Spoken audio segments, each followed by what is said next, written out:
शिवाजी महाराजांची कीर्ती बेफाम होती. महाराजांची कीर्ती बेफाम, महाराजांची कीर्ती बेफाम, भले भल्यांना फुटलाय घाम, याला कोण घाली सना, दरबारी कुस्ती बेगम. बडी बेगम म्हणजे अली आदिलशाहची आई बरं का.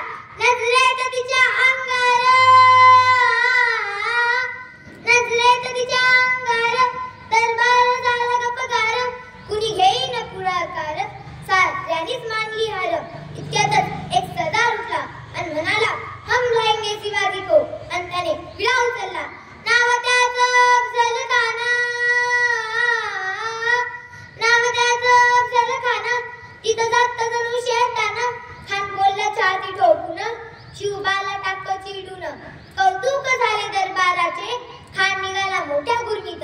त्याचा घोड दळ पाय दळ, पग फाटलई बक्कळ, अंगी हातीचं बळ, पाहणार कापे तळतळ. वाटेत येईल त्याला चिडीत हेचीत खानाची सेना निघाली. गावं लुटली, देवळं उद्ध्वस्त केली, आया बहिणीची अब्रू लुटली. कोण रोखणार हे वादळ. आता शुभाचं काही खरं नाही. इकडे निजाम, तिकडे मुघल, पलीकडे इंग्रज, जो तो हेच बोलू लागला. राजाची सेना मुठभर, खानाला कसा थोपणार, काय लढवावा होणार, चिंतेत पंत सरदार. अशा वाघिणीचा तो चावा,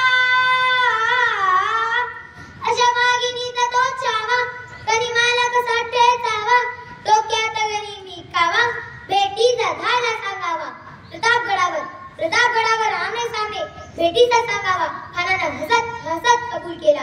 दिवस ठरला आणि ठरल्याप्रमाणे प्रतापगडच्या पायथ्याशी खान, प्रतापगडच्या पायथ्याशी खान, प्रतापगडच्या पायथ्याशी खान आला बेगुमान. नाही त्याला जा शिवाजी महाराजांच्या करंतीची, शिवाजी महाराजांच्या करंतीची, त्यात नाही जाणीव शक्तीची, करी काय कल्पना युक्तीची रे जी जी जी जी जी जी. खानाच्या भेटीसाठी महाराजांनी एक शानदार शामियाना उभारला होता.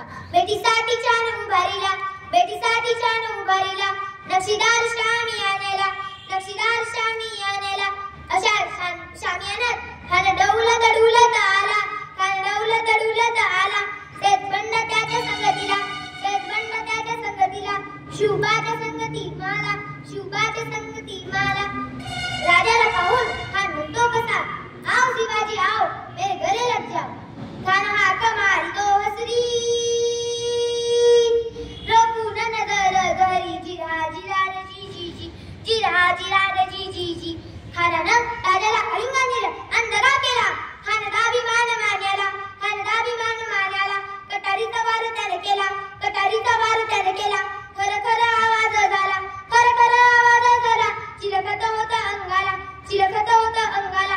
खानाचा वार फुका गेला. खान येडगडला. इतक्यातच महाराजांनी पोटामध्ये बिस्वा ढकललेला, पोटामध्ये बिस्वा ढकललेला.